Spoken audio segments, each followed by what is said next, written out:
दोस्तों, जैसा आप जानते हैं कि अभी आईबीपीएस पीओ क्लर्क के एग्जाम्स आने वाले हैं और काफी समय हो गया है कि बैंकिंग को लेकर यूट्यूब पे मैंने कोई क्लास नहीं ली थी। तो आज का ये वीडियो आपके लिए बहुत काम का है क्योंकि आज मैं सिंप्लीफिकेशन चैप्टर आपको पढ़ाने जा रहा हूं। सिंप्लीफिकेशन एक ऐसा चैप्टर है जो केवल उसके क्वेश्चन सॉल्व नहीं होते हैं, आप इससे बहुत सारी चीजें इंप्रूव करते हैं। और सिंप्लीफिकेशन तभी आपसे बनेगा जब आपका कैलकुलेशन मजबूत होगा। आज के इस वीडियो में, इस क्लास में मैं आपको बहुत सारी बारीकियां सिखाऊंगा कि कैसे कैलकुलेशन की स्पीड को बढ़ाया जाए, कैसे बैंकिंग एग्जाम्स में टाइम को मैनेज किया जाए और आखिर क्या डिफरेंस होता है एक एवरेज स्टूडेंट में और एक सिलेक्टेड स्टूडेंट में। इन सब चीजों पे हम आज बहुत डिटेल में सारी बातों को समझेंगे। पूरी क्लास आप बहुत अच्छे से अटेंड करिएगा। डेफिनेटली आप बहुत कुछ नया सीख कर जाओगे और आपको समझ में आएगा कि मैथ्स को स्पीड में करना पॉसिबल है, बस हमारे पास वो टेक्निक्स होनी चाहिए। वो टेक्निक मैं आपको आज सिखाऊंगा। तो शुरू करते हैं क्लास को। ये क्लास मैंने ऑफलाइन में ली है और इसी क्लास को मैं एज इट इज आपको प्रोवाइड करा रहा हूं, तो आपको ये और ज्यादा फील आएगा कि आप एकदम मेरे सामने ऑफलाइन क्लास को अटेंड कर रहे हो। तो आइए शुरू करते हैं अपनी क्लास को। और लास्ट में आप मुझे फीडबैक जरूर दीजिएगा, कमेंट करके जरूर बताइएगा कि ये ऑफलाइन क्लास आपको कैसी लगी। तो आज हम लोग एक टॉपिक पढ़ेंगे भी और बेसिकली प्रैक्टिस करेंगे जिसका नाम है सिंप्लीफिकेशन। सिंप्लीफिकेशन का मतलब हिंदी में क्या होता है? सरलीकरण। और बेसिकली ये जो चैप्टर है ये पूरे तरीके से आपके कैलकुलेशंस का एक एग्जाम है कि आपका कैलकुलेशन कितना अच्छा है, कितना फास्ट है। और मुझे उम्मीद है कि आप लोगों का कैलकुलेशन बहुत अच्छा होगा ही, है ना। आप सब पढ़ने वाले बच्चे हैं। पहाड़े टेबल्स आपने बहुत अच्छे से याद कर ही लिए होंगे। स्क्वायर्स, क्यूब्स तो आपने अब तक रट डाले होंगे, बहुत बढ़िया याद कर डाले होंगे, है ना।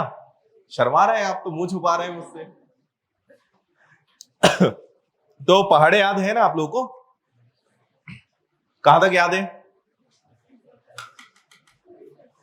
कितने लोगों को 50 तक पहाड़े याद है? 50 तक? कोई भी नहीं? 40 तक? 30 तक? 25 तक? 20 तक? 20 तक तो स्कूल में याद कर लिए थे। मुझे ऐसा पता होता तो क्लास ही नहीं रखते, इनको कुछ पढ़ाने से मतलब ही नहीं है। क्या करोगे तुम लोग पढ़ के? 50 तक स्क्वायर्स कितने लोग को याद है? 50 तक के स्क्वायर्स 2 3 4 5 6 7। और क्यूब्स कहां तक याद है? 20 तक। अच्छा, आपको पता है कि नहीं पता है कि ये सब याद करना है? पता है ना। तो कब करने का प्लान है? कितना टाइम हो गया है आपको पढ़ाई करते करते?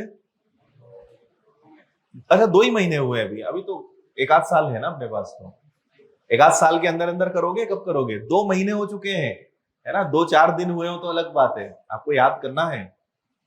ठीक है। सिंप्लीफिकेशन पढ़ा है आप लोगों ने? पढ़ लिया है।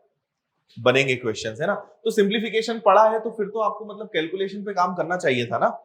देखो, सिंप्लीफिकेशन जो चैप्टर है इसके बारे में थोड़ा सा आपको 5-10 मिनट बता देता हूं कि ये बेसिकली बैंकिंग के लिए एक बहुत इंपॉर्टेंट चैप्टर है।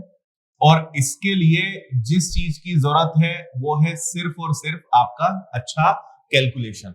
अगर आपका कैलकुलेशन दमदार है तो नॉट ओनली सिंप्लीफिकेशन, आप कोई भी चैप्टर पढ़ोगे तो उसमें कैलकुलेशन की जरूरत पड़ेगी।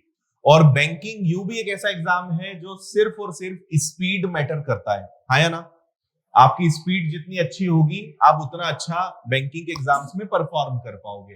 रीजनिंग के लिए स्पीड चाहिए, मैथ्स के लिए स्पीड चाहिए, है ना। तो अगर आप बैंकिंग एग्जाम वास्तव में निकालना चाहते हो तो मैं आपको आज ही समझा रहा हूं, अगर आपने अपनी स्पीड पे काम नहीं करा, अपने कैलकुलेशन पे काम नहीं करा, तो आपको बहुत समय लग जाएगा या शायद आप निकाल भी नहीं पाओगे। क्योंकि जब तक इस बात को नहीं समझोगे तब तक एग्जाम्स आपके नहीं निकलने वाले हैं, है ना। तो ये भले हम मजाक में बात कर रहे हैं बट ये बहुत इंपॉर्टेंट चीज है। आपको पहाड़े एकदम जुबान पे याद होना चाहिए। पहाड़े को इंग्लिश में कहते हैं टेबल्स। तो ये आपको कहां तक याद होने चाहिए? 30 तक। इसके बाद वर्ग यानी स्क्वायर्स, ये आपको याद होने चाहिए 50 तक। इसके बाद घन यानी क्यूब्स, ये आपको याद होने चाहिए 30 तक। ठीक है। ये मस्ट है, अनिवार्य है, कंपलसरी है, मैंडेटरी है, कुछ भी कह लो आप इसको, है ना। इसके बाद आपको बोर्ड मास पता है या नहीं पता है? पता है सभी को? कोई ऐसा जिसको बोर्ड मास ना पता हो? सबको पता है। तो बोर्ड मास एक सीक्वेंस है कि जब आपके पास मल्टीपल साइन होते हैं, प्लस माइनस, जोड़ना घटाना, गुणा भाग ब्रैकेट, तो आपको एक सीक्वेंस में चलना है सो दैट आप सही आंसर दे पाए। तो आपको बोर्ड मास का बहुत अच्छा नॉलेज होना चाहिए। इसके बाद आपको एक और चीज आनी चाहिए जिसका नाम है डिजिटल सम। ये आपको पता है कि नहीं पता है? कितने लोगों को डिजिटल सम आता है या पता है? वो हाथ उठाएं। ठीक है। कितने लोगों को नहीं पता है डिजिटल सम? क्लास में पढ़ाया है क्या आप लोगों को? नहीं पढ़ाया। कितने लोगों को डिजिटल सम पता ही नहीं? आज पहली बार सुन रहे हैं कि अच्छा डिजिटल सम भी कोई चीज है। पता तो लगभग सुना तो है, मतलब सुना, अभी तक सुना भी नहीं आपने? डिजिटल सम नहीं सुना? ठीक है। तो ये भी अब आपको पढ़ना है, पता होना चाहिए। इसके अलावा आपके पास मैथ्स का फाउंडेशन कोर्स है, मैथ्स फाउंडेशन कोर्स है मेरा, है सभी के पास? तो उसमें कैलकुलेशन का एक फोल्डर है, वो आपने कभी देखा है? कितने लोगों ने देखा है? Very good. उसको पढ़ा कितने लोगों ने उसमें से? क्योंकि देखना अलग चीज है, पढ़ना अलग चीज है। कितने लोगों ने उसकी वीडियोस पढ़े हैं? 1 2 3 4 5 6 7 8 9 10। आप अपने आप को सीरियस मानते हो लाइफ में कि नहीं मानते हो? ऐसी तैयारी करोगे आप लोग? कुछ भी नहीं आता है आप लोग को, पहाड़े याद नहीं है, कैलकुलेशन की ट्रिक्स पता नहीं है, डिजिटल सम आधे अधूरा आता है, क्या करोगे आप लोग? कितने साल में बैंकिंग एग्जाम निकालने का प्लान है आप लोग का? ऐसे मत देखो मुझे। कितने साल में बैंकिंग एग्जाम निकालने का प्लान है? आपको अंदाजा भी है कि आप किस एग्जाम की तैयारी कर रहे हो? अभी बैठोगे ना कभी एग्जाम में, 1 घंटे के अंदर इतने क्वेश्चंस आएंगे कि पता भी नहीं चलेगा। और मेरे ख्याल से आप एक आध दो एग्जाम बिगाड़ने के बाद, शायद वो होते हैं ना कुछ लोग ठोकर खा के ही सीखते हैं, तो आपको ठोकर खा के सीखना है? एग्जाम बिगाड़ के सीखोगे? कैसे सीखना चाहते हो भाई? आप किस एग्जाम की तैयारी कर रहे हो? आपको अंदाजा है कि इस एग्जाम के लिए कितनी चीजें प्रिपेयर करनी पड़ती है और कितना सारा त्याग और बलिदान देना पड़ता है, तब जाके आप इस एग्जाम को निकाल पाओगे। और स्पीड कितनी मैटर है। और इतने दुख की बात है कि आपने अभी तक अपनी स्पीड पे कोई काम नहीं किया, और ना हम ऐसी कोई नई बात कर रहे हैं जो आपको ना पता हो, है ना? बहुत इंपॉर्टेंट है। तो आप सभी को मैथ्स के अंतर्गत जो फाउंडेशन बैच मिला है, ठीक है, इसमें कैलकुलेशन का मेरा फोल्डर है। इस कैलकुलेशन फोल्डर के अंदर 8 से 9 वीडियोस हैं, जिसमें बहुत अच्छी अच्छी कैलकुलेशन की ट्रिक्स मैंने बताई है। वो आप लोग, मतलब समय हो तो आप लोग उसको पढ़ लेना, है ना? तो उसमें BODMAS, fractions, square, square root, cube, cube root, इसके अलावा प्लस माइनस की भी ट्रिक्स हैं, बहुत अच्छी अच्छी ट्रिक्स हैं। डिजिटल सम भी उसके अंदर आपको मिल जाएगा। तो 8-9 वीडियोस हैं, सिर्फ मतलब 2-3 दिन लगोगे तो वो 8-9 वीडियोस खत्म हो जाएंगे। उसके बाद आपको पता चलेगा कि यार इतनी अच्छी अच्छी चीजें भी होती, हमें पता ही नहीं था, है ना? तो इसलिए ये आपको पढ़ना है। तो आप एक तो ये टारगेट बनाओ कि भाई आने वाले 15-20 दिनों के अंदर इनको खत्म करो। हमें कोई जल्दी नहीं कि 2-4 दिन में करना है।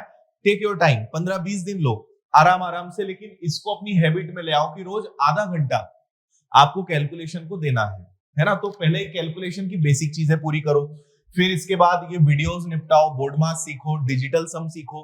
आपको क्या लग रहा है, डीआई जब चैप्टर आप पढ़ोगे, डेटा इंटरप्रिटेशन पढ़ते हो, उसमें किस चीज का खेल है? पूरा कैलकुलेशन है। डीआई में कुछ भी नहीं है, पूरा कैलकुलेशन है। और आपको पता है कि बैंकिंग में डीआई कितना इंपॉर्टेंट है ना? तो अरिथमेटिक के चैप्टर्स हो, कोई भी दूसरे चैप्टर्स हो, वो तो अपनी जगह ठीक है, लेकिन डीआई अपने आप में काफी इंपॉर्टेंट है। सिंप्लीफिकेशन के क्वेश्चंस आते हैं, नंबर सीरीज के क्वेश्चंस आते हैं, तो हर जगह कैलकुलेशन की बहुत जरूरत है ना? इसको बहुत आप प्रायोरिटी पे लीजिए और सीरियस लीजिए कि कैलकुलेशन आपको अच्छा करना है ना? नहीं तो आप नहीं निकाल पाओगे एग्जाम। मैं आपको बिल्कुल एकदम साफ भाषा में बता रहा हूं कि इतना आसान नहीं है ना? और अगर आपको लगता है, तो कभी आपने मॉक लगाया है बैंकिंग का? एफएलटी फुल लेंथ मॉक लगाओ, आपको सच्चाई समझ में आएगी अपनी कि अभी हम कहां पे स्टैंड कर रहे हैं, है ना? तो इसलिए इन चीजों पे काम करिए, ये आपको हर जगह हेल्प करेंगे। और आपको एटलीस्ट 30 मिनट्स कैलकुलेशन को रोज आपको देना चाहिए, जब तक आपको खुद सेटिस्फेक्शन ना हो जाए कि मेरा कैलकुलेशन अच्छा हो गया है, तब तक इस पे आपको काम करने की जरूरत है। ठीक है। और कैलकुलेशन का कितना बड़ा रोल है अभी अब जब हम क्वेश्चंस करेंगे तो आपको समझ में भी आएगा, हर एक क्वेश्चन पे आपको समझ में आएगा कि इन सब चीजों की कितनी जरूरत है ना। तो थोड़ा सा बेसिक से चीजें हम समझेंगे, मैं एकदम जीरो लेवल से आपको सिखाने की कोशिश करूंगा, लेकिन सिंप्लीफिकेशन में बहुत ज्यादा पढ़ाने का कोई काम नहीं है। Simplification is all about practice, कि आपकी बेसिक्स कितने अच्छे हैं, आपकी प्रैक्टिस कैसी है, बस उसके बेसिस पे इसके क्वेश्चंस हो जाने हैं। तो करें शुरू। पहला एक बहुत नॉर्मल क्वेश्चन हम लेते हैं। तो हमारा पहला क्वेश्चन ये रहा। आप अपनी कॉपी पेन, मतलब मैं आपको थोड़ा सा टाइम दूंगा, ये पहला क्वेश्चन चलो मिलकर कर लेते हैं, इसके बाद फिर आप लोग करिएगा। तो मुझे बताइए, जैसे यहाँ पे बोर्ड मास में हम चले तो ये क्या है आपका 35 है। 841 किसका स्क्वायर होता है? अब देखो आप, 841 हमें नहीं पता है कई लोगों को कि ये क्या है, किसका स्क्वायर है? 29 का। Very good. तो ये 29 का स्क्वायर हो गया। फिर 545 को 545 रहने देते हैं, इक्वल है, क्वेश्चन मार्क को मैंने x लिख दिया, मल्टीप्लाई में 22 है और माइनस में 58 है। तो 22 में से 58 पहले ही माइनस कर लें। 22 में से 58 माइनस कर लें? नहीं कर सकते, क्योंकि पहले मल्टीप्लाई होगा फिर माइनस होगा। बोर्ड मास ऐसे नहीं कर लेना कि माइनस कर लो, चलो नहीं। चलो अब 35 में 29 का मल्टीप्लाई करो, आगे जरूरत पहाड़े की। अब क्या करोगे? अब आप अगर ट्रिक पता है बहुत अच्छी बात है, नहीं पता है तो आप पता है अधिकतर आप में से लोग क्या करेंगे, 9 इंटू 5 45 है ना, 9 5 45 का 5 कैरी हो गया 4, 9 का 3 गुना हो गया 27, 27 में 4 जोड़ दिया तो आ गया 31, फिर एक क्रॉस लगा दिया, 5 का दुगना हो गया 10, 1, 3 का दुगना 6 और 1 कितना हो गया 7, तो ये 5 आ गया, ये 1 आ गया और 10, 1015, यही आ रहा है क्या? कितने लोग आप में से इस सवाल को, मतलब इनका मल्टीप्लाई करना होता तो ऐसे ही करते? हाथ उठाइए। देखो, डॉक्टर को, टीचर को, वकील को और पुलिस वाले को सब सही सही बताना चाहिए, ठीक है, तब जाके वो आपकी समस्या को दूर कर पाएंगे। तो इन 4 लोगों से कभी झूठ नहीं बोलना चाहिए, ठीक है। कितने लोग ऐसे ही सॉल्व करते हैं? हाथ उठाएं। 1 2, ठीक है। चलो, ये ऐसे नहीं करते तो फिर आप ऐसे करते क्या, जो एक और टेक्निक आपने पढ़ी होगी 35 और 29, तो आप करते 9 इंटू 5 45, ऐसे करते 9 इंटू 5 45 का 5 कैरी हो गया 4, फिर 9 का 3 गुना हो गया 27, 5 का दुगना हो गया 10, 37 प्लस 4, तो 37 प्लस 4 कितना हो गया 41 का 1 कैरी हो गया 4, 3 का दुगना 6 और 4 10। कितने लोग इसको ऐसे करते?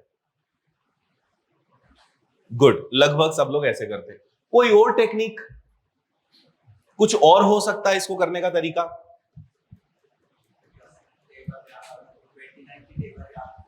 हाँ, 29 का टेबल याद है तो वो भी कर सकते हो, है ना, कि भाई 29 5 145 का 5, 29 पंजे 145 का 5 कैरी हो गया 14, 29 का 3 गुना 87 प्लस 14 जोड़ दोगे तो 1015 आ जाएगा। टेबल याद। और कोई तरीका?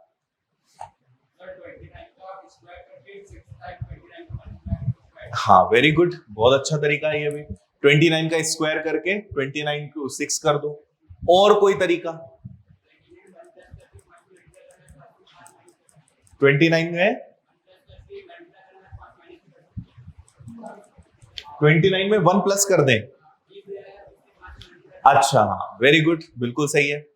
अब देखो, आप लोग जैसे इन लोगों ने पढ़ा भी है, कैलकुलेशन पे काम भी किया है, और अगर आपने यही कैलकुलेशन के वीडियोस देखे होते तो आप इससे भी बहुत अच्छा तरीका लगा पाते। ये तो है, एक स्टैंडर्ड है कि आप इसको तो कहीं भी लगा सकते हो, लेकिन जो आपको एक और चीज पता होनी चाहिए वो ये, जैसे 35 में 29 का मल्टीप्लाई करना है तो 29 को आप कर लो 30 माइनस 1। मुझे बताइए, 29 को 30 माइनस 1 लिख सकते हैं? हाँ या ना? कर सकते हैं? ठीक। तो अब हम क्या करेंगे, एक बार 35 का मल्टीप्लाई 30 में करेंगे, एक बार 35 का मल्टीप्लाई 1 में करेंगे और माइनस कर देंगे। तो 35 3 35 का 3 गुना होता है 105, 105, तो 35 3 क्या हो जाएगा 1050, और 35 में 1 का मल्टीप्लाई करोगे 35, 1050 में से 35 आपका गया तो आपके पास क्या आ जाएगा 1015। ऐसा भी कर सकते हैं। कौन सा ज्यादा इजी है? ये वाला। मतलब बेसिक तरीके तो अपनी जगह ठीक है, लेकिन थोड़ा सा अगर हम ट्रिकी अप्रोच पे जाएंगे तब आंसर हमारा जल्दी आएगा। तो चलो, हमने इसको कर लिया कि आ गया 1015। ये आ गया आपका 545, फिर उधर आपके पास है 22x और माइनस का 58। तो जो माइनस का 58 है उधर उसको इधर ले आते हैं तो प्लस का 58 हो जाएगा। सो अल्टीमेटली आपको अब बस 22 से डिवाइड करना है, 22 का भाग देना है ना। चलो 1015 में से 545, 1015 में से 545 माइनस करो, बोलो जल्दी क्या आएगा।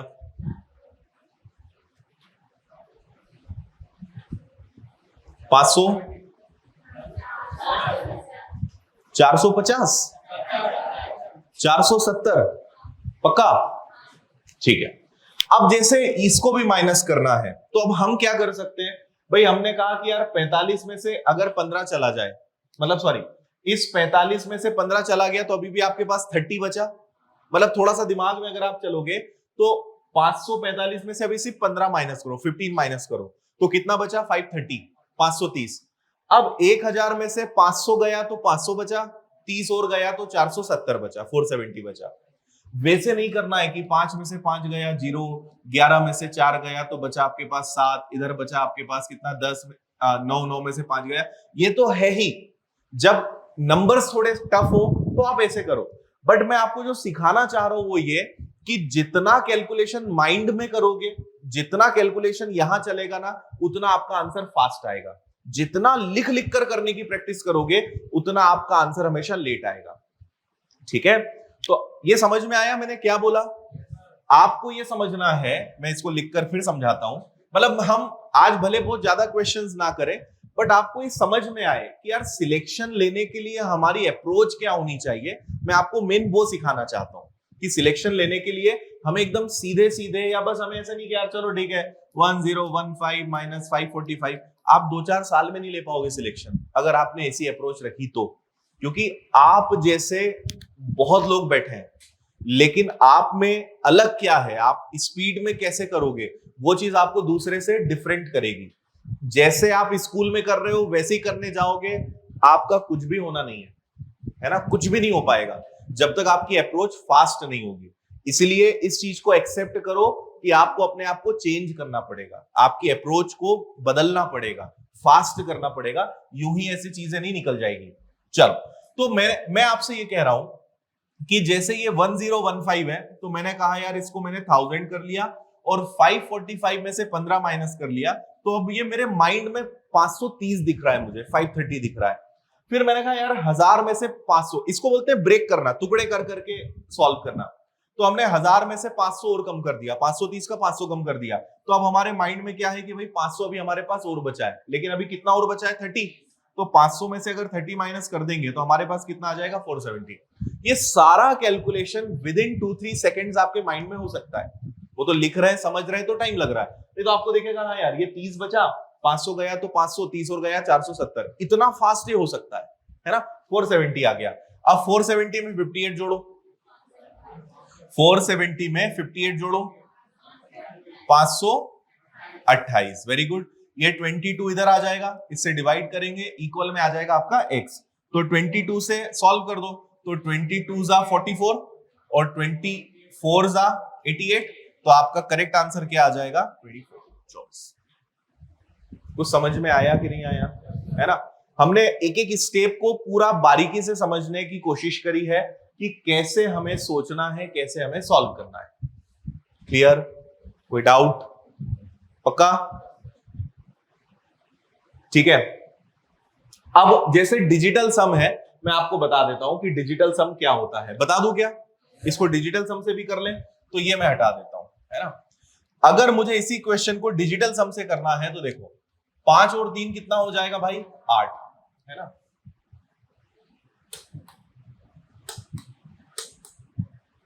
इसको बंद ही कर देते हैं। 5 और 3 कितना हो जाएगा, 8। इसको तो सॉल्व कर ही लो कि 841 जो है वो किसका स्क्वायर होता है, 29 का। तो 29 में से 9 चला गया। अब डिजिटल सम नहीं आता है तो आपको पढ़ना पड़ेगा, है ना। वैसे आपके मैथ्स के कोर्स के अंतर्गत दिया है, नहीं तो आपके पास टाइम हो तो यूट्यूब पे जाना और लिखना डिजिटल सम, उसके आगे मेरा नाम लिख देना बाय आदित्य पटेल, आपको एक वीडियो मिल जाएगा, वो देख लेना।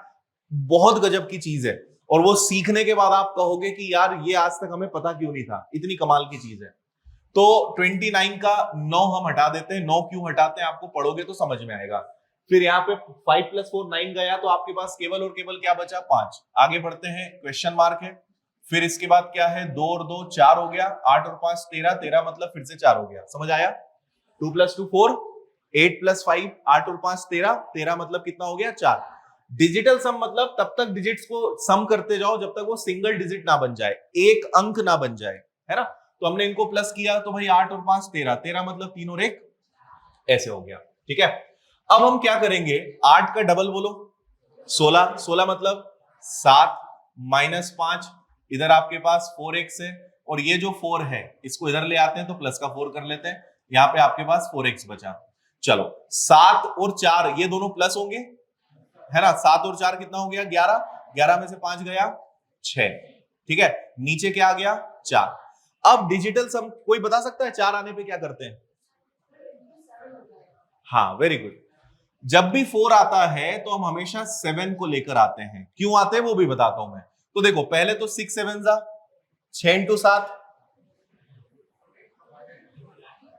6 का पहाड़ा याद है तो बोलो ना, 6 × 7 42, 42, 42 मतलब क्या हो गया 6।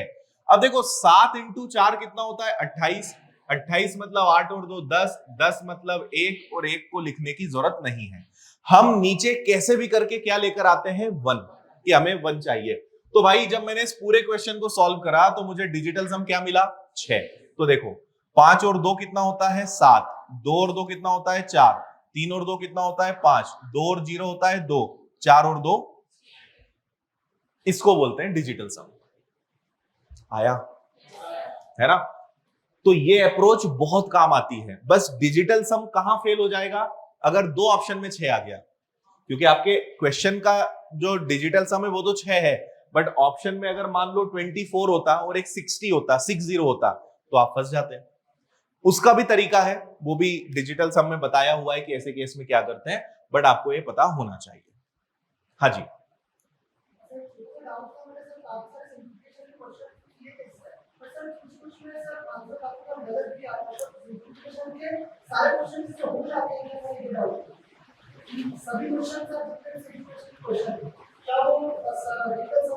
नहीं कुछ चीजों में रहती है, कुछ चीजों में एप्लीकेबल वो नहीं हो पाता है, कुछ क्वेश्चंस में तो नहीं कर सकते, वो फिर डिपेंड करता है। जैसे एक से ज्यादा चीजें मिसिंग है ना, या फिर स्क्वायर रूट या ऐसी कोई चीज होती है तो वहां पे थोड़ा सा वो दिक्कत देता है ना। और जैसे डिजिटल सम की भी लिमिटेशन है, नीचे 369 आ गया तो नहीं हो पाएगा, तो वो कुछ एक्सेप्शंस हैं। बट आप समझो कि 90% क्वेश्चंस हो जाते हैं, हो जाएंगे। चलो भाई, बहुत डिटेल हमने इसका पोस्टमार्टम किया इस क्वेश्चन का। अगर आपको कुछ पूछना है तो पूछिए, नहीं तो आगे बढ़ते हैं। आप लोग ऐसे सीरियस हमेशा बैठते हो, ऐसे ही बैठते हो दिन भर? जैसे अब आप मुस्कुराए हैं बहुत देर बाद, अब कितने अच्छे दिख रहे हैं। फोटो लेना नहीं, इनकी लो, मेरी मत लो फोटो। हाँ, चलें आगे। Very good. थोड़ा सा क्या बोलते रहा करो, एक्टिव रहो, है ना। मुझसे डर तो नहीं लग रहा आपको? तो फिर ऐसे क्यों देख रहे हो? सबको ऐसे ही देखते हो? चलो अगला क्वेश्चन बहुत इजी है, जल्दी से आंसर बताओ। 14 × 15 17 का क्यूब, अब 17 का क्यूब आ गया, कौन बताएगा? 4913। 17 का क्यूब क्या होता है 4913, और 15 का क्यूब बोलो 3375। देखो जो चीज यहां पे दिक्कत दे सकती थी वो मैंने बता दी, अब जल्दी से आंसर बताओ।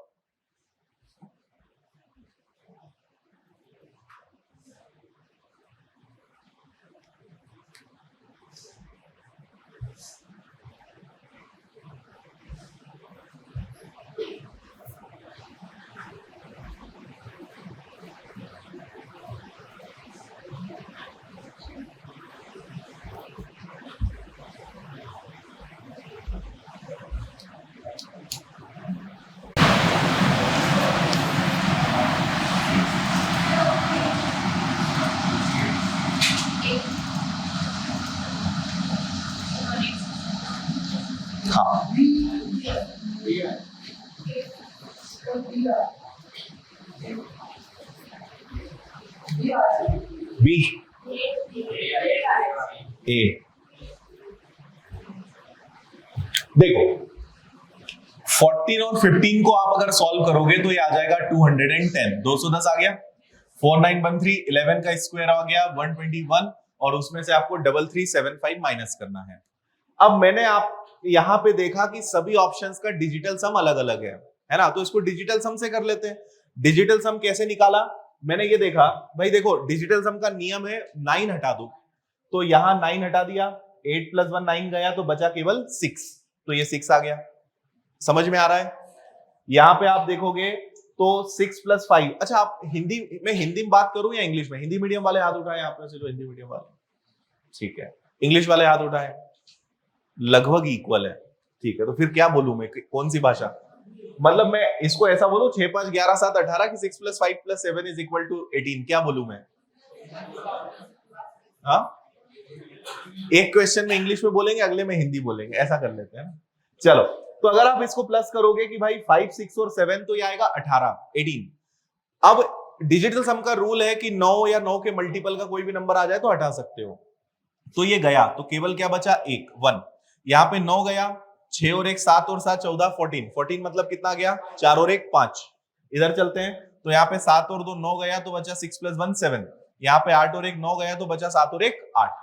अच्छी बात क्या है कि सारे ऑप्शंस का डिजिटल सम अलग अलग है।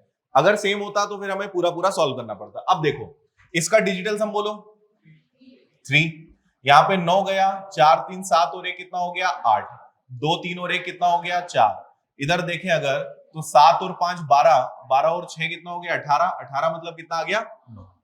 क्लियर है? हाँ, उसको हटा भी सकते हैं हम, कोई दिक्कत नहीं है, अभी चलने देते हैं। अब यहां पे देखो तो 8 और 4 12, 12 में 3 जोड़ दो 15, 15 में से 9 गया 6।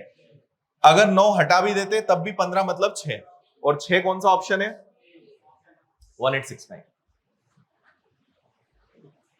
और अगर सबको प्लस माइनस करोगे तब भी वही आएगा 1869।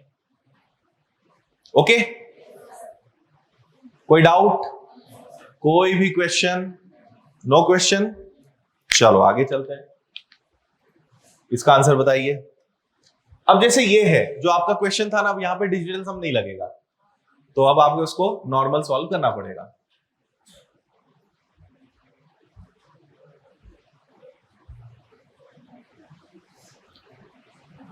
यहां पे आपको सर्ड्स एंड इंडाइसेस यानी घातांक करनी का बस थोड़ा सा बेसिक नॉलेज होना चाहिए।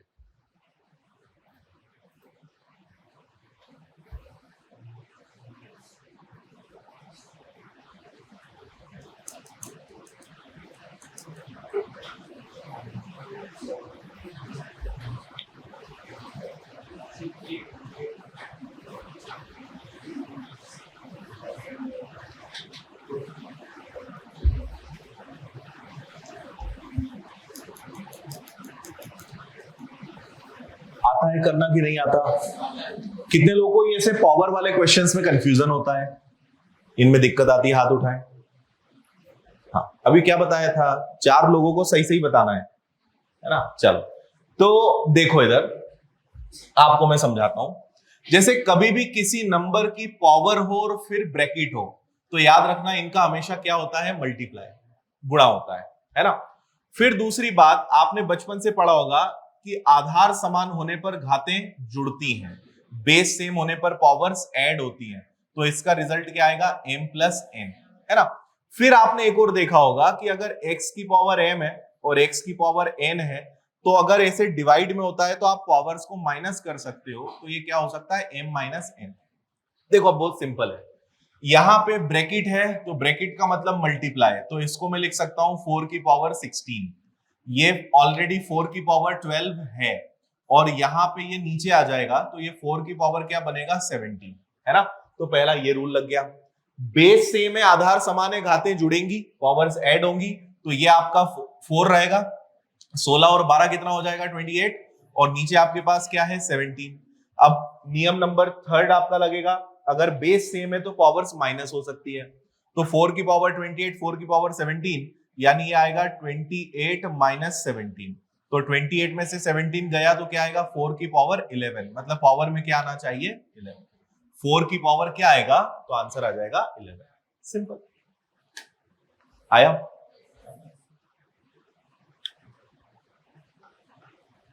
ठीक है, मेरी आपसे रिक्वेस्ट है, कोई भी डाउट है किसी का इंतजार मत करना कि कोई पूछ ले, देखते हैं कोई और पूछ ले तो अच्छा है, अपना काम हो जाएगा। पूछना है बिंदास पूछो, कोई शर्माना नहीं।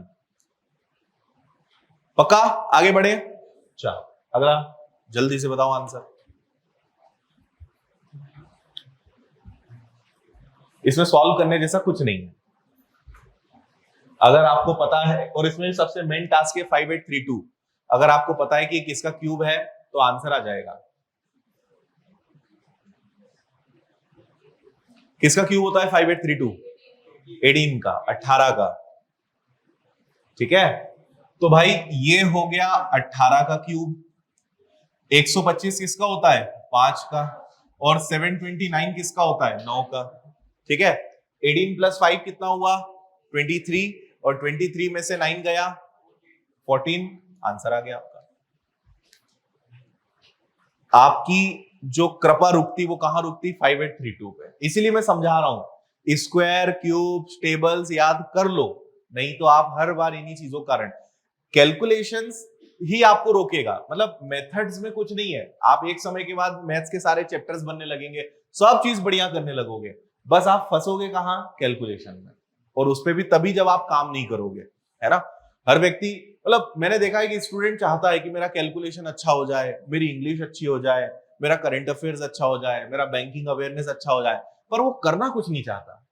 वो सिर्फ चाहता है कि अच्छा हो जाए, पर करता कुछ नहीं है। जैसे आपको भी पता है कि कैलकुलेशन आपका अच्छा नहीं है, और आपको पता है कि कैलकुलेशन अच्छा होना चाहिए, पर उसके बाद भी करते कुछ नहीं हो। हाँ या ना? पता सब है, अपनी कमजोरियां भी पता है, कितना इंपॉर्टेंट है वो भी पता है, पर पता नहीं करते क्यों नहीं हो। क्यों नहीं करते हो?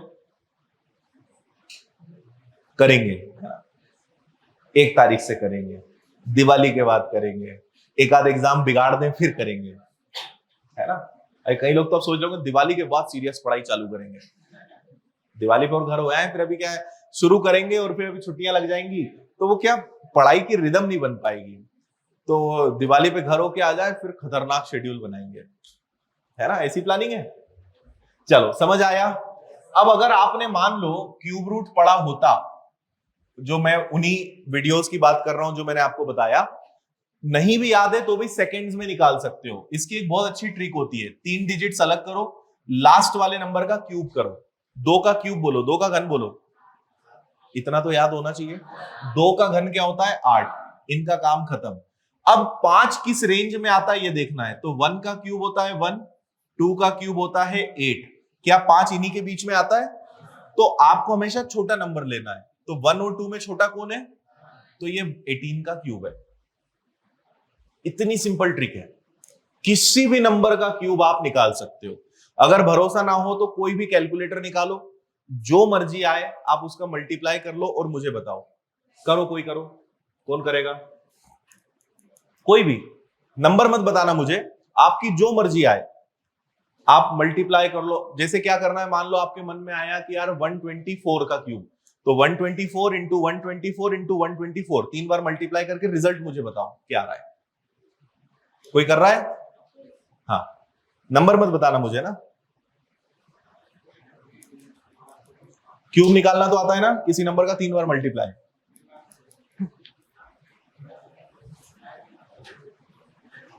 किसी ने निकाला हो तो बोलो।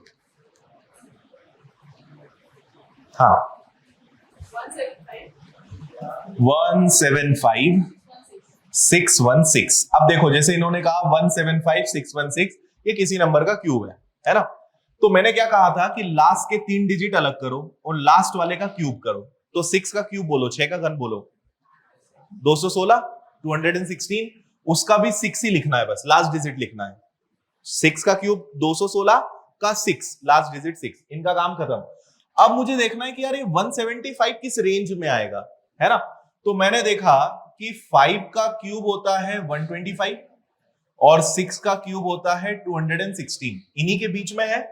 तो आपको छोटा नंबर लेना है हमेशा। तो छोटा नंबर क्या है? 5। तो आंसर आ गया 56। सही है। इतना इजी है क्यूब रूट निकालना, किसी भी नंबर का क्यूब रूट आप निकाल सकते हो विद इन सेकेंड्स। ठीक है, निकाला है क्या तुमने भी कुछ? बोलो, तुम्हारी इच्छा भी पूरी कर देते हैं, बोलो। 250,047। ठीक है, चलो अब निकालते हैं भाई इसका। 3 डिजिट अलग कर दिया, लास्ट में क्या है 7, 7 का क्यूब बोलो, 7 का घन बोलो, 343 का 3, इनका काम खत्म। अब 250, तो देखो 6 का क्यूब और 7 का क्यूब होता है 343, तो क्या इन्हीं के बीच में आएगा 250। आपको हमेशा छोटा नंबर लेना है, 6 और 7 में छोटा कौन? 60। सही है, चले आगे। इतनी अच्छी अच्छी चीजें आपको आपकी ऐप के अंदर सब दिया हुआ है, लेकिन आप भी इतने खतरनाक लोगों की पढ़ने का टाइम नहीं है आपके पास। इसका आंसर बताओ बिना पेन उठाए, पेन नहीं उठाना है, देखो इसको ध्यान से और आंसर दो। अब एक तो 27 का स्क्वायर याद नहीं है तुम लोगों को, क्या करोगे? क्या होता है 27 का स्क्वायर? 729। अब बाकी दो का नहीं बताऊंगा मैं, पेन नहीं चलाना है, पेन नहीं चलाना है, पेन भी नहीं चलाना है और कॉपी में भी नहीं देखना है, यही देखना है, नीचे कोई नहीं देखेगा।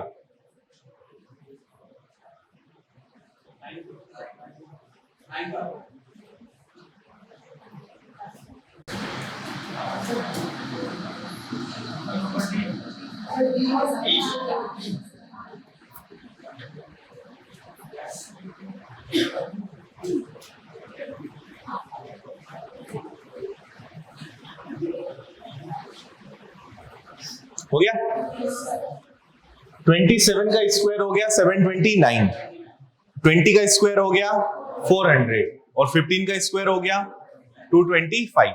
अब क्या करें?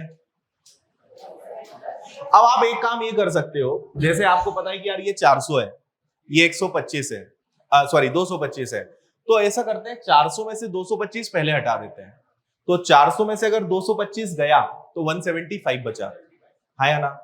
400 माइनस 225 इज इक्वल टू 175। तो अब मुझे क्या करना है, इस 729 में 175 जोड़ना है या ना? तो जब मैं 700 में 125 जोड़ूंगा तो मुझे पता है आंसर 700 से तो ज्यादा ही आएगा, और 700 से ज्यादा एक ही ऑप्शन है, तो क्यों जोड़ना? 904 आंसर होना चाहिए। हाँ हो जाएगा, डिजिटल सम से भी हो जाएगा। समझ आया? तो आंसर क्या हो जाएगा आपका? 904।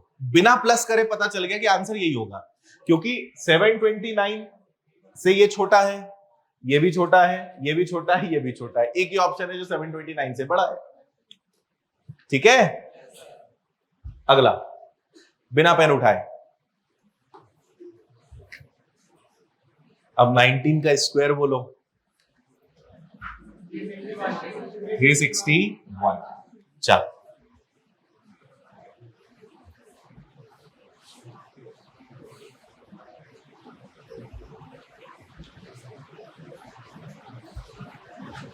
पेन नहीं चलाना है।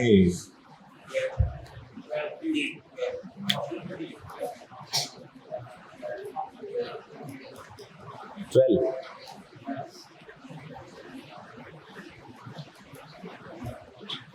अब समझ में आ रहा है दिमाग पे कितना लोड पड़ता है जब पेन नहीं चलाते। आप अगर ऐसी हैबिट बना लो ना, 15-20 दिन थोड़ा सा मुश्किल रहेगा, उसके बाद आपको खुद पेन चलाने का मन नहीं करेगा। आदत का खेल है सब कुछ। बोलिए, 19 का स्क्वायर हो गया 361, में से 1 गया तो बचा 360। फिर ये 6 का क्यूब होता है 216, ये उधर आ जाएगा, लेकिन उधर आके माइनस हो जाएगा, तो आपके 360 में से 216 जाएगा, 216 जाएगा, तो कितना बचेगा? 144। अब यहां स्क्वायर है तो स्क्वायर रूट लगेगा, और 144 किसका स्क्वायर होता है? समझे? देखो ये हो गया x का स्क्वायर, ये हो गया 216, ये हो गया 1, तो ये आ गया आपका 360, ये उठकर आ गया इधर 216, यहां x का स्क्वायर है, तो ये बचा आपका 144, स्क्वायर हटता है तो स्क्वायर रूट, यानी आंसर क्या आ जाएगा? चलो अगला बिना पेन उठाए।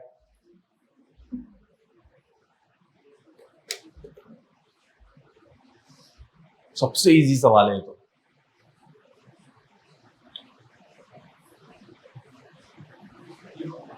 मेरा आंसर आ गया है।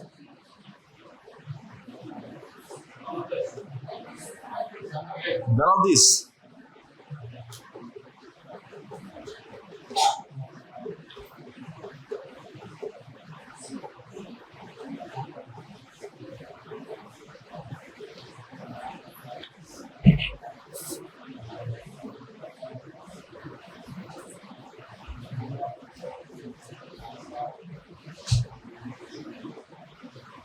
हो गया।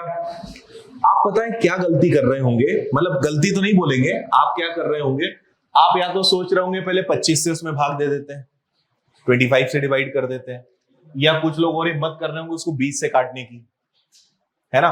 अब ये दोनों में से कोई भी स्टेप उठाओगे गलत नहीं है, पर टाइम लगेगा। मैंने या जिसने आंसर जल्दी दिया होगा उसने क्या किया होगा, पहले इन दोनों का मल्टीप्लाई किया होगा, क्योंकि ये थोड़ा आसान दिख रहा ना यार। 25 और 20 का मल्टीप्लाई करोगे 500, 500 के 2 जीरो से 2 जीरो गए, बचा 5, 5 से भाग दिया तो 81, 5 अठे 40, 5 एकम 5, 81 स्क्वायर है तो स्क्वायर रूट 81 किसका स्क्वायर होता है, 9 का, और 9 मतलब नन ऑफ दिस। आया समझ में? लिखकर बता देता हूं, इनको मल्टीप्लाई करा तो ये आ गया आपका 40 500, नीचे आ गया आपका 500 क्योंकि मैंने इन दोनों का मल्टीप्लाई कर दिया, और ये आ गया हमारा x का स्क्वायर। तो आपने क्या करा, 2 जीरो से 2 जीरो गए, 5 से स्क्वायर आया 81, स्क्वायर हटा स्क्वायर रूट लगा, 81 इज द स्क्वायर ऑफ, समझे?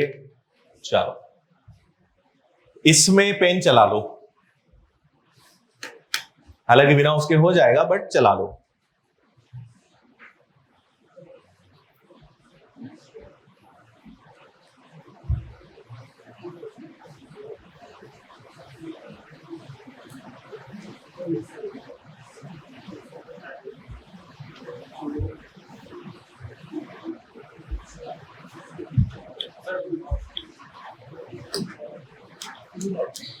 देखो इसमें मैं आपको थोड़ा सा बता देता हूं, इक्वल की इस तरफ 6 है, यानी आपको पूरे क्वेश्चन का जो बेस है, आधार है, वो 6 करना पड़ेगा, सबको 6 में बदलना पड़ेगा, तब आंसर आएगा।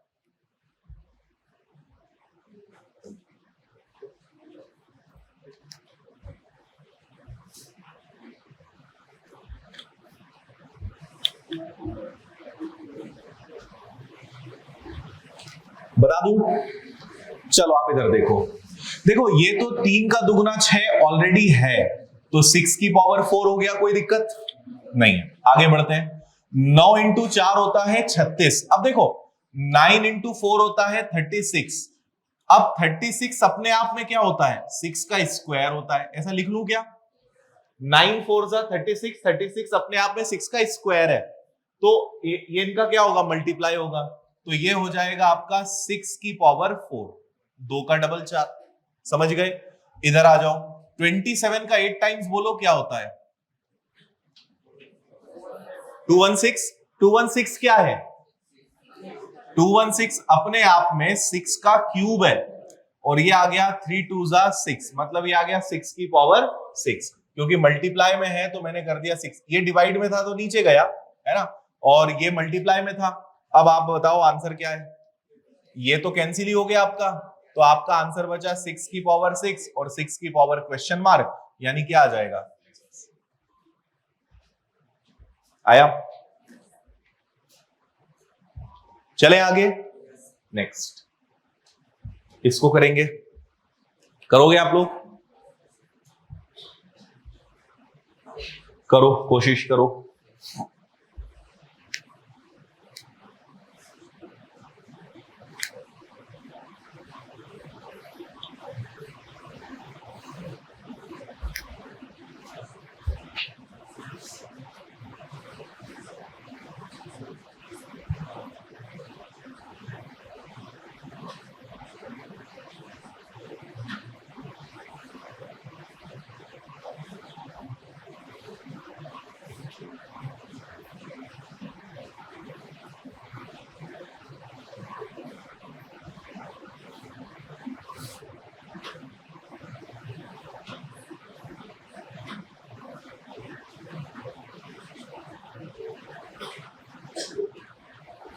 हो गया?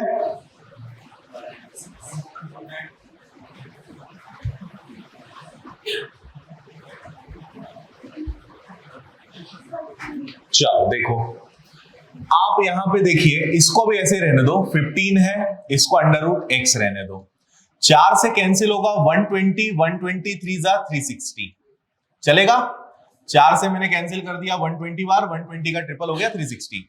840 में से 270 पहले ही माइनस कर लो, कितना आएगा 570, 570, चलेगा। अब जैसे देखो, इसको भी माइनस कैसे करना है, मैं अब कैसे करूंगा, हो सकता है आप भी वैसे ही करते हो। मैं सबसे पहले इस 270 को ना 300 मान लूंगा, ठीक है। मैं आपको दिखाता हूं, देखना। आप ऐसे समझो कि मुझे 840 के पास जाना है और मैं अभी 270 पे खड़ा हूं, ठीक है। मैं बीच का कोई ऐसा नंबर लूंगा जो इनके थोड़े से राउंड फिगर में ले आए, तो मैं 270 को पहले क्या सोचूंगा, 300 है।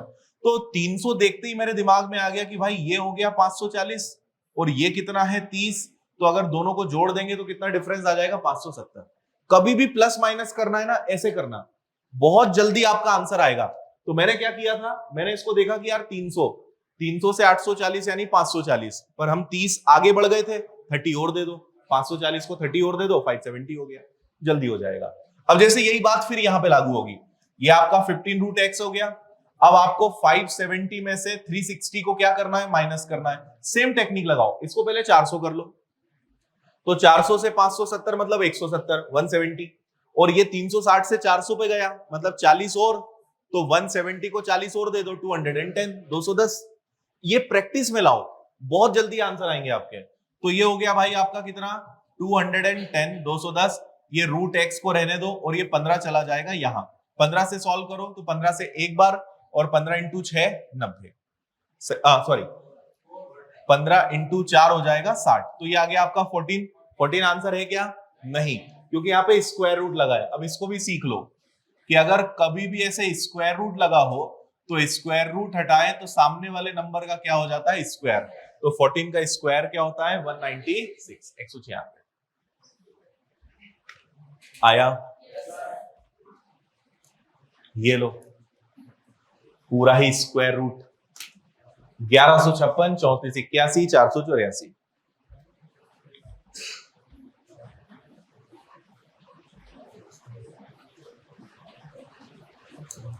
बोलिए 1156 किसका स्क्वायर होता है, 34 का, और 34 81,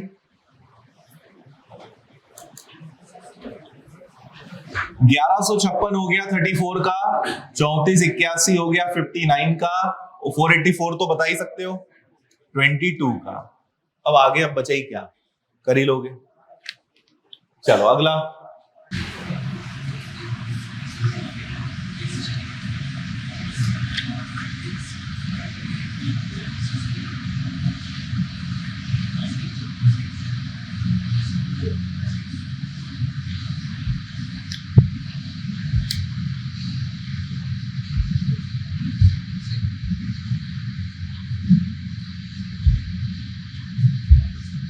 इसका स्क्वायर है 4761, 69।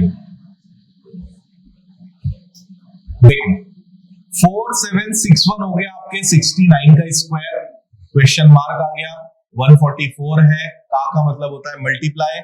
इसको सॉल्व करोगे तो 6 इंटू 4 24, और 24 में आपने 3 जोड़ दिया तो ये आ जाएगा 27/6। अब तो सॉल्व कर ही सकते हो।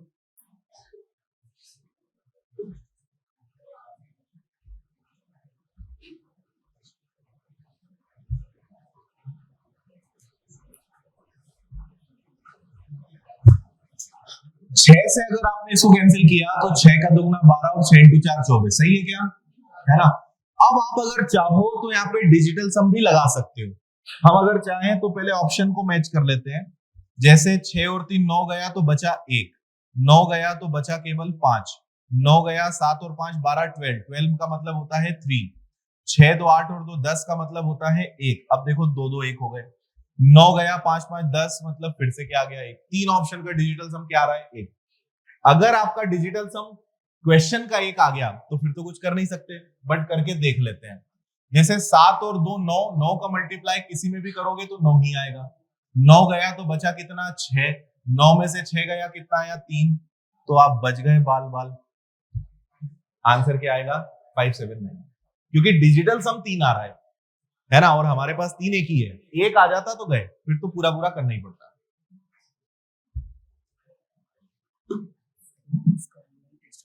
हाँ ठीक है, ओके, कुछ समझ आ रहा है आप लोगों को?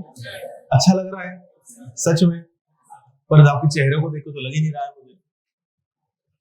मेरा मन रखने के लिए बोल रहे हो? नहीं? कोई क्वेश्चन, क्यों कोई डाउट भी नहीं पूछ रहे हो, आंसर भी नहीं बता रहे हो, मुस्कुराने का बोलो तब मुस्कुराते हो। आंसर आ रहे हैं? ठीक है, बढ़े आगे। चलो अगला करके बताओ।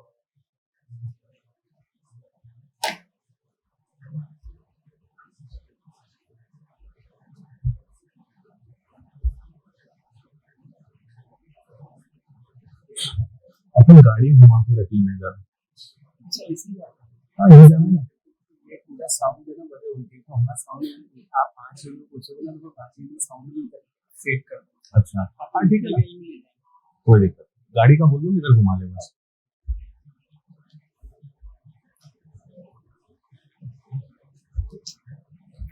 हाँ जी, 37 का स्क्वायर क्या होता है?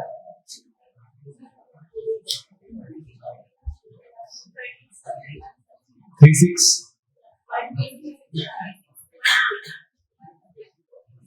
1369, ठीक है, जो आपको ठीक लगे। गलत, 1296 होता है 36 का, है ना, 1296 होता है 36 का, यहाँ 37 है।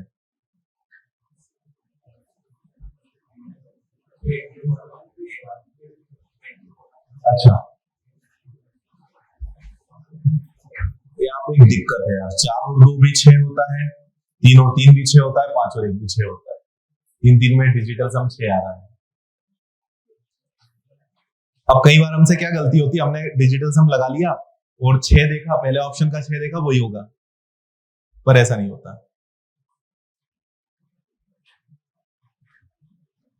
देखो यहां पे इसको हम स्क्वायर रहने देते हैं, 9 का क्यूब बोलिए सब लोग 729, 37 का स्क्वायर बोलिए 1369, एंड माइनस में आ जाएगा आपका 64, है ना, तो ये 729 भी जाके माइनस होगा, 64 भी माइनस होगा, तो देखो 1369 माइनस 64, अब जैसे 64 इसमें से दिख ही रहा है तो 64 को तो हटा ही देते हैं, तो क्या बचेगा 05, भाई 69 में 64 गया, अब आपके पास कितना आ गया 729, और आपको पता है कि स्क्वायर हटेगा तो सामने वाले नंबर के ऊपर क्या लग जाएगा, स्क्वायर रूट, है ना, तो ये आपका क्या हो गया, 15 में से आपका 9 गया तो 6 बचा, ठीक है। अब यहां पे हालांकि आप फिर वही काम कर सकते हो कि इसको 800 मान लो, 800 मान लो, तो 800 से 1305 यानी 505, 505, और 729 से 800 तक जाना है, यानी कितना हो जाएगा आपका 71, तो 505 में 71 जोड़ोगे, सही है, कितना आएगा 576, और 576 किसका स्क्वायर होता है 24, आया पक्का? चलो तो वैसे टाइम हो चुका है, आज हम यहीं पे अपनी क्लास को रोकेंगे, आज के लिए इतने क्वेश्चंस काफी हैं, तो समझ आया है ना।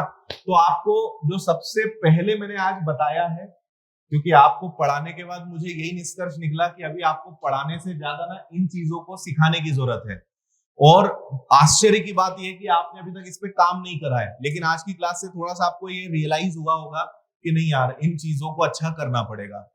हुआ कि नहीं हुआ कि अभी वैसे ही रहोगे, है ना?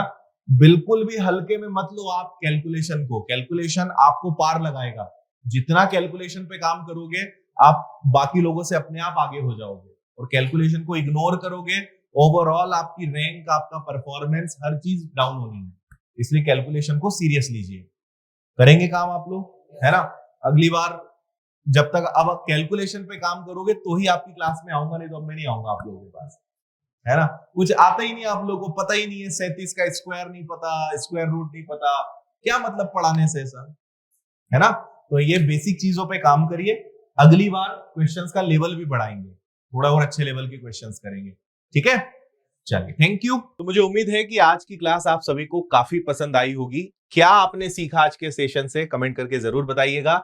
और अगर आप चाहते हो कि बहुत अच्छे से पूरा कोर्स पढ़ने को मिल जाए, सारे सब्जेक्ट्स पढ़ने को मिल जाए, मेरा मैथ्स भी आपको मिल जाए, तो आईबीपीएस आरआरबी का, पीओ का, स्केल 1 का पूरा लाइव और वीओडी कोर्स विनर्स की ऐप पर उपलब्ध है मात्र 499 में। तो विनर्स इंस्टीट्यूट ऐप पर जाइए और आप इस कोर्स से जुड़िए और सारे सब्जेक्ट्स को बहुत सिस्टमेटिक तरीके से आप सीख सकते हो। और ऐसे ही क्लर्क का भी कोर्स उपलब्ध है सेम 499 में। और एक हमारा बैंकिंग का फाउंडेशन कोर्स है जिसमें कंप्लीट आपको क्लासेस मिलेंगी और हर एक बैंकिंग एग्जाम्स के लिए ये आपके काम का रहेगा। तो आप इसको भी ज्वाइन कर सकते हो। फाउंडेशन बैच है अचीवर्स 2.0। और ऑफलाइन अगर आपको पढ़ना है, जैसे अभी आपने क्लास अटेंड करी, तो आप इंदौर आ सकते हो और ऑफलाइन शानदार तैयारी कर सकते हो बैंकिंग एग्जाम्स की। बाकी एलआईसी के और सभी दूसरे भी कोर्सेज हैं। तो विनर्स इंस्टीट्यूट ऐप पर आपको कंप्लीट कोर्स मिल जाएगा। बुक्स के लिए विनर्स पब्लिकेशंस ऐप है या फ्लिपकार्ट, मीशो, कहीं से भी ऑर्डर कर सकते हो। बुक स्टोर पर भी मिल जाएगी। और ऑफलाइन पढ़ना है तो ये डिटेल आपको दिख रही होगी। तो और आगे इसी क्लास में आपके लिए लेकर आऊंगा। बाकी अब मैं आपके कमेंट पढ़ने जा रहा हूं। Thank you. जय हिंद।